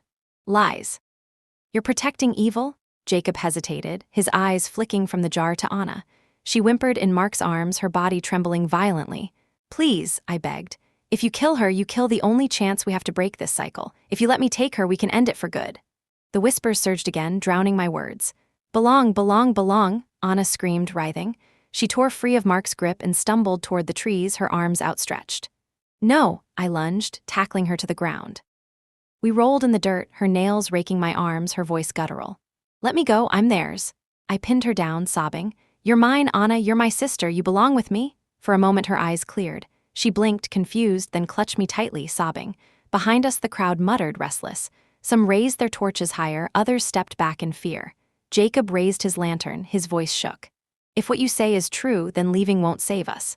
The curse, this sickness, will always return." "Not if we expose it," Mark shouted. He held up the recorder, its red light blinking. "I have proof. Recordings, samples, data. The world outside won't dismiss this as superstition. If we get her to the city, we can name this thing, treat it, destroy its power. But if you kill her tonight, the truth dies with her, and the curse lives on." The crowd wavered, torn between fear and fury. Some lowered their torches. Others shouted angrily. Then with a sudden crack, one man hurled his torch at the house behind us. Flames licked up the wooden walls, sparks showering into the night. The crowd erupted. Some screamed in panic, others roared in triumph. The fire spread fast, the heat searing against my skin. The whispers shrieked, louder than ever, the forest itself groaning in fury. Anna clung to me, sobbing. Mark grabbed my arm. "We have to move, now." We staggered into the trees, the mob scattering behind us as the fire raged. The whispers followed, relentless, pressing against my skull. My vision blurred, my body shook, but I forced myself onward. At last we stumbled onto the old service road, a narrow dirt track winding through the ridge. Mark half-carried Anna, his breath ragged, while I stumbled beside them. Behind us, the flames devoured the house, the sky glowing red. The whispers throbbed like drums in my head. "Belong, belong," I screamed into the night, voice raw. "She doesn't belong to you, she belongs with me." And for the first time, the whispers faltered, only for a heartbeat, but enough. We reached the end of the road where Mark's car was hidden in the trees. He shoved the bag of evidence into the trunk, then helped me bundle Anna into the back seat. The whispers rose again, shrieking with fury. The forest swayed, branches cracking, trees groaning as if alive. "Drive," I shouted. Mark slammed the engine into gear, tires spitting dirt. The car lurched forward, bouncing along the track. Torches flared behind us, shouts rising, but we didn't stop. The forest screamed, the whispers shrieking one final word, "Belong." Then, as we burst onto the highway, silence. The whispers were gone. Anna lay trembling in the back seat, her skin pale, her breathing shallow, but she was alive. I clutched her hand, tears spilling down my cheeks. "You're safe, we made it." Beside me, Mark's face was set with grim determination. "We're not safe yet, but we have proof, and now the world will hear the truth." Behind us the ridge burned, flames lighting the horizon. The town, the forest, the curse, all of it disappearing into smoke. But Anna was with me, and that was all that mattered. The night we left the ridge felt like an eternity carved into fire and ash. By the time the glow of the burning house faded behind us and the last whisper dissolved into silence, I thought I might collapse from the sheer weight of it all. But Anna's shallow breaths from the back seat kept me awake, focused, alive. Mark drove with both hands clenched on the wheel, his eyes fixed on the dark ribbon of highway. He didn't speak for miles. Neither did I. The silence wasn't peaceful. It was raw, trembling, filled with everything we'd just survived and everything still ahead. Finally, I turned to check on Anna. She lay slumped against the seat, her skin pale, sweat beading on her forehead. Her lips moved faintly, whispering words I couldn't quite hear. My heart lurched. "She's still fighting," I whispered. Mark's jaw tightened. "We need to get her to the hospital as fast as possible. If we can stabilize her, she has a chance." "Do you think the voices will follow?" I asked. He hesitated. "I don't know, but whatever is in that forest doesn't reach this far. If the spores and the infrasound were triggers, leaving should lessen the effects. But her body has been through hell. It's not over." I reached back and squeezed Anna's hand. Her fingers twitched weakly against mine. "Hold on, sis, just a little longer." Hours later, as dawn bled into the sky, the city skyline appeared. The sight made my chest ache with a mix of relief and fear. Relief that we had made it, fear that the nightmare might not be done with us. We pulled up to the emergency entrance of St. Mary's Hospital. Mark jumped out first, rushing around to open the back door. Together we lifted Anna, her body limp, her head lolling against my shoulder. "Help!" I shouted, stumbling through the automatic doors. "Please, she needs help." Nurses swarmed us, rolling a gurney forward. A doctor appeared, barking orders. Within moments they had Anna hooked up to monitors, IV lines, oxygen. I tried to follow, but a nurse stopped me gently at the door. "Let them work," she said softly. I stood frozen in the hallway, tears streaming down my face as the doors swung shut, cutting me off from my sister. Mark stood beside me, his face pale. He rested a hand on my shoulder. "She's in the best place now." I nodded numbly, though my chest felt like it might split open. We spent the next hours in the waiting room. Mark spread out his notes again, the journals, the spore jars carefully sealed. He looked like a man possessed, scribbling details, drawing connections. Finally, a doctor approached. He was middle-aged, kind-eyed, wearing tired lines of experience on his face. "You're her sister?" he asked. "Yes," I said quickly, leaping to my feet. "How is she?" "She's stable for now. Dehydrated, malnourished, febrile. But what concerns me most are the neurological symptoms: hallucinations, seizures, disorientation. We need to run tests, EEG, MRI, genetic screening. Do you know of any family history of similar issues?" My throat tightened. "Yes, generations of it. They called it a curse. But it's not. It's something genetic." Mark stepped forward, thrusting his notebook toward the doctor. "We believe it's a rare hereditary disorder, exacerbated by environmental triggers." We collected spore samples from the forest, recordings of infrasound. This isn't folklore, it's science.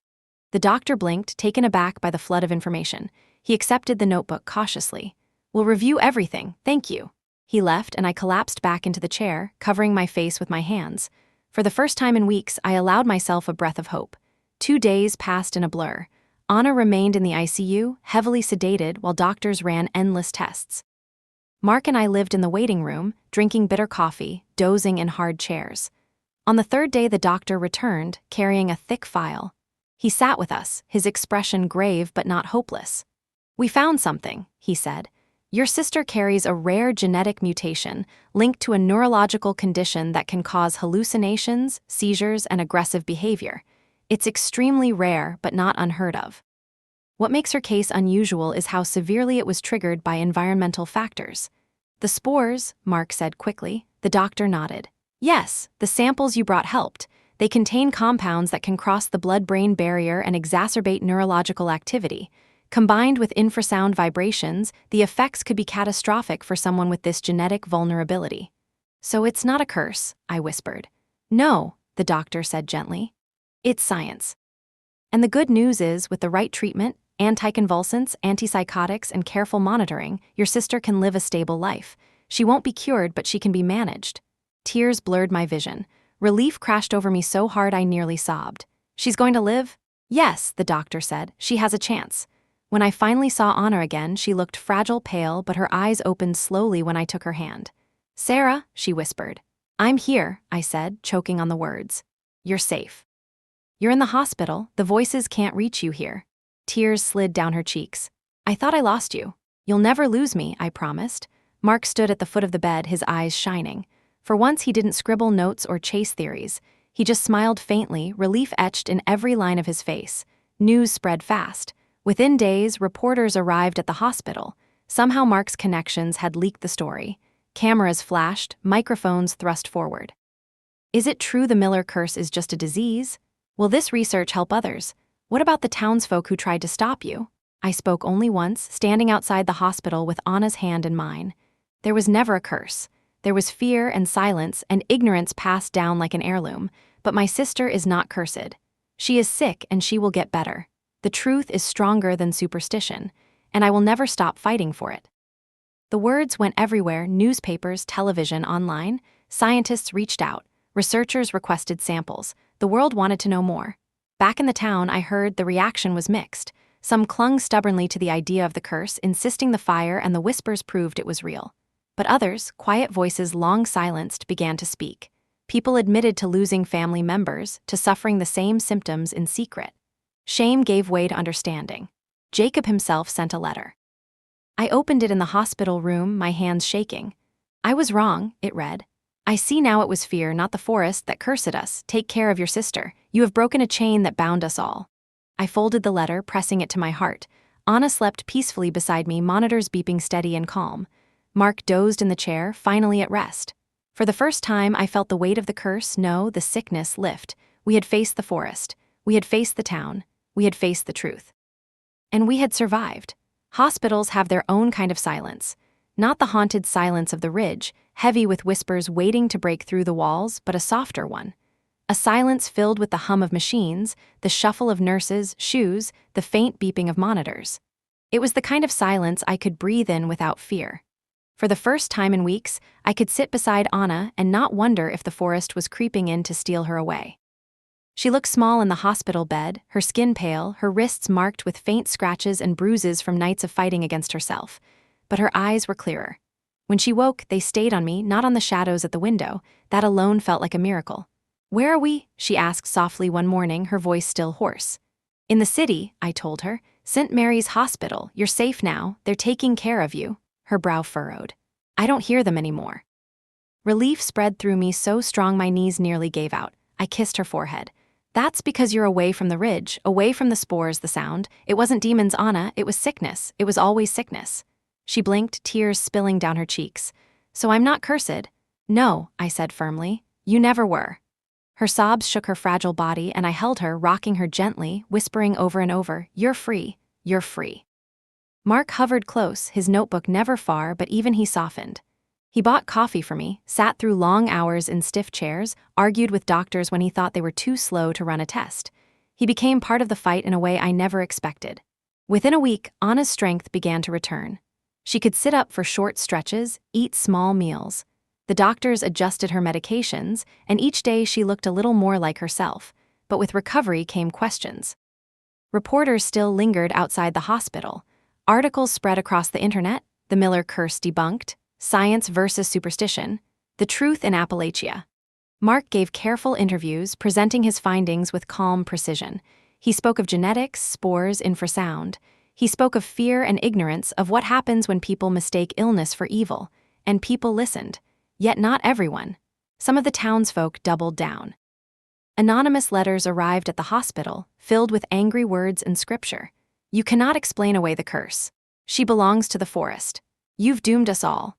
I tore them up each time, refusing to let Anna see, but the weight of them pressed on me. The fight wasn't over. Truth had been named, but lies do not die easily. One afternoon Jacob came. I didn't know how he found the courage, but there he was in the hospital hallway, his hat clutched in his hands, his face lined with shame.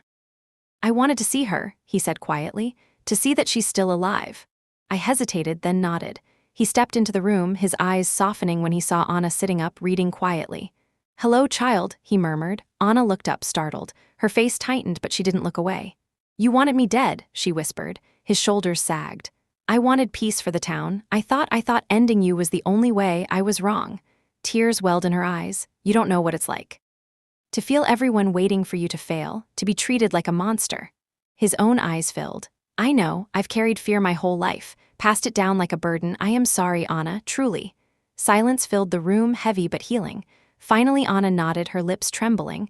"Then promise me one thing, don't let them keep calling it a curse. Don't let another girl grow up believing she's doomed." Jacob bowed his head. "I promise." When he left, Anna leaned back, exhausted but lighter. "Do you think they'll ever believe the truth?" she asked. I brushed her hair gently. "Some will, some won't, but we've planted the seed, and seeds grow even in rocky soil." Weeks passed, Anna grew stronger. She began short walks down the hall, her laughter returning in small bursts like sunlight after storm clouds. But healing wasn't just hers. It was mine too.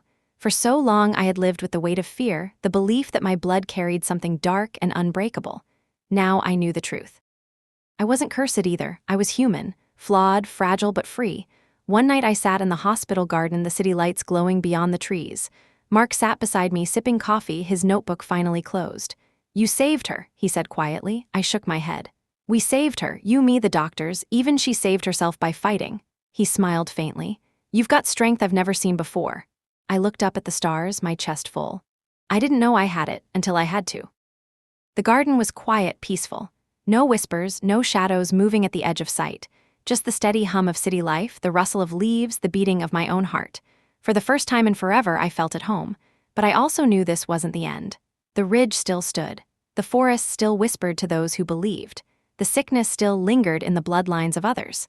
Our fight had cracked the walls of superstition, but breaking them completely would take time. And I was ready. I thought of Anna, asleep upstairs, her breathing steady. I thought of all the voices silenced by fear before her. Then I whispered into the night, not with fear, but with defiance. "You don't own us anymore." And for once, the silence stayed silence. The hospital had become our battlefield, but a different kind than the ridge. There were no whispers crawling through the walls here, no shadows bending at the edge of vision. Instead, there were machines humming, monitors beeping, doctors rushing with purpose. It should have felt sterile, maybe even frightening in its own way, but to me it felt like safety. Every sound here belonged to the living. Anna lay in a private room, her body weak but steadier than before. IV lines fed her, monitors tracked the rhythms of her heart and brain. Every morning a nurse came to check her vitals, and every time I saw the steady line of her pulse, I felt like I could breathe again. But healing wasn't just physical. It was emotional, spiritual. She had grown up with whispers about curses, raised on stories that she was doomed by the blood in her veins. That kind of fear does not vanish overnight. One morning, as sunlight spilled across the sheets, she whispered, "It feels strange not hearing them anymore, like my head is empty." I smoothed her hair back, smiling softly. "That emptiness is peace. That's what it feels like to be free." Her lips trembled. "Do you think they'll ever come back?" I wanted to say no. I wanted to swear it. But the truth weighed heavy on my tongue. Maybe the sickness will always be part of you, but sickness can be treated, and fear doesn't get to rule you anymore. That's the difference. She nodded slowly, gripping my hand. Meanwhile, the outside world had caught fire with our story. At first, it was just whispers, ironically, online blogs, local papers. Then came regional coverage. Then national. Reporters camped outside the hospital, cameras clicking whenever Mark or I walked through the lobby. The story had all the ingredients they loved. A haunted forest, a family curse, generations of mystery, and then the twist. Science, not superstition. A disease, not a demon. Mark became the reluctant star. He hated the cameras but thrived on the attention to his work. He presented findings, spoke in interviews, explained the science with a clarity that made even the most skeptical viewers pause. "There was never a curse," he told one reporter. "There was only fear, inherited through silence." And there was illness, worsened by an environment that turned symptoms into something that looked supernatural. When you mistake sickness for evil, you destroy lives. Those words traveled far. But as much as people wanted the science, they wanted Anna's voice more. They wanted to see the girl who had walked through fire and whispers and come out the other side alive. At first, she refused. Cameras made her shrink. She thought of the town, of the people who still hated us, and she wanted to stay quiet. But slowly, as her strength returned, so did her courage. One morning she said to me, "Maybe I should tell them. Maybe if I speak, no other girl will grow up thinking she's cursed like I did." So we let the cameras in. The room filled with equipment and lights. The reporter asked her gently, "Anna, the whole country has heard of the Miller curse. What do you want them to know?" Anna's voice shook at first, but then it steadied. "It was never a curse. It was sickness. My family wasn't haunted. We were sick, and because no one knew the truth, people treated us like monsters instead of patients. I want everyone listening to remember, fear is not medicine. Superstition doesn't save lives. Science does, and love does." Her eyes filled with tears. "I survived because my sister never gave up on me, because she fought when I couldn't. No curse is stronger than that." The room went silent. Even the cameraman lowered his lens for a moment, blinking hard. When the interview aired, the world responded. Letters poured in from families across the country, people who recognized their own stories in ours. Parents who had watched children suffer strange symptoms, dismissed or shamed. Adults who admitted to hearing voices or seeing things they couldn't explain, terrified they were cursed. They wrote to thank Anna, to thank me, to thank Mark. But with praise came anger. Anonymous messages arrived, some calling us liars, others calling us blasphemers. "You've angered the forest," one letter said. "Blood will pay." Another accused us of mocking God by pretending curses could be explained away. I tried to shield Anna from them, but she found one tucked under a meal tray one evening. She read it silently, then calmly tore it in half. "They can't scare me anymore," she said simply. Her quiet strength stunned me. Not long after, the hospital organized a symposium. Doctors, researchers, journalists, even community leaders gathered. They wanted to hear the findings firsthand, to see the evidence. The day of the symposium, I wheeled Anna into the conference hall. Mark stood at the podium, papers spread before him, looking both exhausted and alive with purpose. Behind him, slides glowed on the screen charts, images of spores under a microscope, sound wave graphs. He began, voice steady. For centuries, the so-called Miller curse destroyed lives. Families suffered in silence, convinced they were damned. In truth, we are looking at a rare genetic disorder, worsened by exposure to fungal neurotoxins and infrasound frequencies produced naturally by the ridge environment. What people mistook for spirits were hallucinations. What they mistook for possession were seizures. This was not magic, it was biology. The room murmured, riveted. Then the lead neurologist from the hospital presented their findings. MRI scans showing abnormal brain activity, genetic tests confirming the mutation. The mutation is rare, but it exists. Combined with environmental stressors, it explains the so-called curse.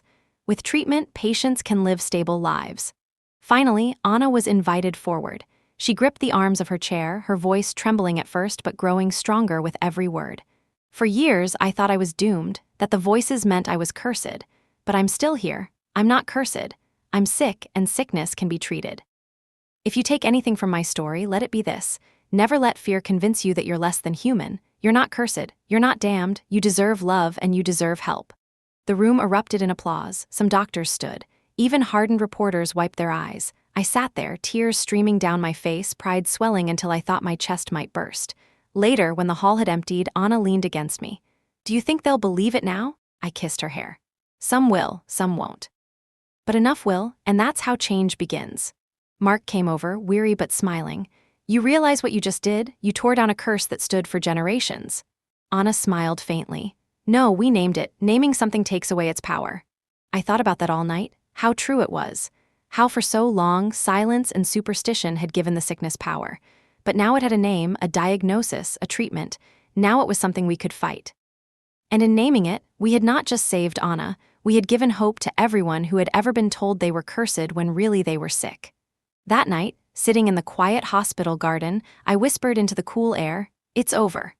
And for the first time in my life, I believed it. The world did not stop turning just because the truth had been spoken. I think a part of me had expected it might. That once Anna looked into the cameras and told her story, once Mark presented the evidence, once doctors named the sickness, everything would fall into place neatly. But the world doesn't work that way. Change never comes like a lightning bolt. It comes like rain, slow, steady, falling unevenly, some places soaking it in, others rejecting it, still insisting the drought is better. Back in the town, word of the symposium spread like fire through dry leaves. The news traveled faster than the flames that had devoured our old house. Some townsfolk believed instantly.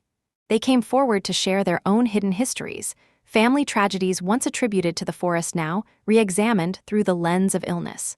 One man wrote a letter confessing that his mother had suffered the same hallucinations, locked away in their farmhouse until she died. A woman admitted her son had the same fits Anna had, and for years she prayed instead of seeking help. These stories broke my heart and healed it at the same time, because at last people were speaking, but others clung tighter to the curse. Their voices grew harsher, more desperate, as if the truth itself threatened to unravel them. Anonymous posts spread online. "The Miller girl lies. Science cannot erase the curse. The forest will claim what it is owed." Some were cruel enough to mention Anna by name, to call her a vessel of evil. Anna read one once. She closed the laptop slowly, her face unreadable. "Do they really think words can scare me anymore?" she asked quietly. "After everything I've heard, after everything I've seen, do they think I'll tremble at this?" I hugged her. "They're afraid. Fear always screams loudest when it's cornered." But it still weighed on me. I worried about her, about how fragile she still was. Her recovery was steady, but not easy. Medications left her drowsy some days, restless others. She walked the hospital halls slowly at first, then with more confidence. Nurses cheered her progress. Every time she completed another lap, I clapped like she'd run a marathon. She laughed, embarrassed, but I could see she needed that encouragement as much as I needed to give it. Mark never stopped working. He published papers, shared data, spoke at universities. He became something of a figure himself, half journalist, half scientist, wholly relentless. But whenever he spoke, he credited Anna first. "She's the one who lived it," he would say. "I only recorded it." The more he spoke, the more the story grew. Organizations for rare diseases reached out. Donations were offered for research. Anna's name began to appear in medical journals, in conference schedules. One evening, sitting by her bed, she asked me, "Am I just a patient now? Or am I something more? I don't want to be a story that people use and then forget." I squeezed her hand. "You're not a story, you're the author now. You get to decide what comes next." She thought about that for a long time, her eyes soft in the lamplight. Meanwhile, the town simmered. Jacob wrote again, a second letter. His handwriting was shakier than before. "I have tried to tell them. Some listen, many do not. They say I have betrayed the land by speaking your truth, but I will keep speaking it, because I saw your sister live when I expected her to die. And that was no curse, that was courage." I folded the letter carefully and tucked it into my bag. Anna deserved to hear it when she was stronger. But not all letters were kind. One arrived covered in ash, words scrawled in furious strokes. "The fire was not enough. The forest still waits." For a moment, holding that letter, I felt the old fear stir again. But then I looked at Anna, alive and breathing, and I realized the truth. The forest could whisper all it wanted. We had broken free.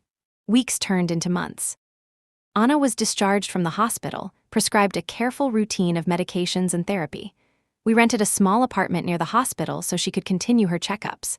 It was not the Ridge, not the creaking farmhouse filled with ghosts, but it was ours. The walls were clean, the air clear, the only sounds the ordinary hum of city life. Sometimes, at night, I still woke with a start, sure I had heard the old whispers.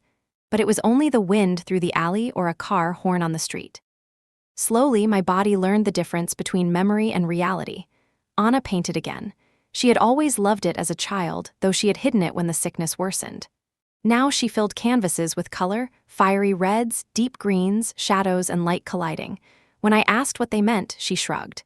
"They're the voices I heard, except now they're mine. I put them here, on canvas, instead of letting them live in my head." Mark visited often, always with stacks of papers, new findings, updates on the ripple effect of our story. He told us about new grants for studying rare genetic disorders, about families across the world who reached out after recognizing their own suffering in ours. "Your story gave them language," he said once. "That's the hardest part, naming the monster. Once it has a name, it can't hide anymore." Anna smiled faintly. "Then maybe I wasn't cursed.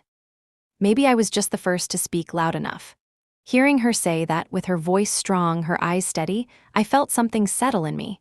For so long, I had lived in reaction, reacting to whispers, to fear, to mobs with torches. But now, for the first time, I felt like we were choosing our own lives. I began to photograph again. Not haunted houses or abandoned barns, but the ordinary beauty of the city, the curve of a bridge at sunrise, the faces of strangers lost in thought, Anna painting by the window. The photos were quieter than my old work, but they held a depth I hadn't known how to see before. One day, standing in the gallery of a small local exhibition where my photos hung, I realized the curse had taken so much, but it had also given me clarity. I knew now that survival itself was art. And so part 16 of our lives became not about fear, not about fighting, but about learning to live again. But deep down, I knew the ridge still stood. The forest still whispered to those who went near it. Others in the town would face the sickness, the same mutation, the same triggers. Our fight was not truly finished. It had only just begun. I used to believe endings were sharp, that they came like a door slamming, final and irreversible. But I've learned that endings are softer. They're slow, like the tide retreating from the shore, leaving behind traces of what was once there, shaping the sand into something new. Months passed after Anna's release from the hospital. Life settled into something resembling normal, though it was not the normal we had known before. It was a new kind of normal, built not on fear but on choice. Anna thrived in ways I had never dared to imagine. The medication steadied her, the therapy gave her tools to understand the storms in her mind, and painting gave her a voice louder than any whisper ever had. Her canvases filled our small apartment, each one more vivid than the last. Some were dark, swirling with the shadows of the forest, but even those had streaks of light cutting through, proof that she had survived the night. She laughed more now. Real laughter, not the brittle sound I remembered from our childhood, but something rich and alive. Sometimes, when I watched her brush paint across a canvas, her hair falling into her face, I thought, this is the real miracle. Mark became a constant presence too. He split his time between the city and conferences across the country, but he always came back, always brought updates. One evening he arrived with a journal article in hand, grinning like a boy. "They published it," he said, waving the paper. "Our findings, the Miller case study, it's official now. Your sister's story will change how people see illness for years to come." I read the article with tears blurring my vision. It wasn't just about Anna anymore. It was about all the families who had lived in silence, all the people who had been told they were cursed, all the children who had been shamed into believing they were doomed. Anna read it too, her hand trembling as she traced the words. "So I'm not just a patient. I'm part of something bigger." "You're the reason it's bigger," I told her. News reached us of changes back in the town. Slowly, cautiously, a clinic was opened with funding from outside organizations. Doctors visited to screen for the mutation. Families who had once hidden their suffering began to bring their children forward. The curse was still whispered in corners, still clung to by those too afraid to let it go, but it no longer ruled unchallenged. Jacob wrote a final letter, one I still keep folded in my journal.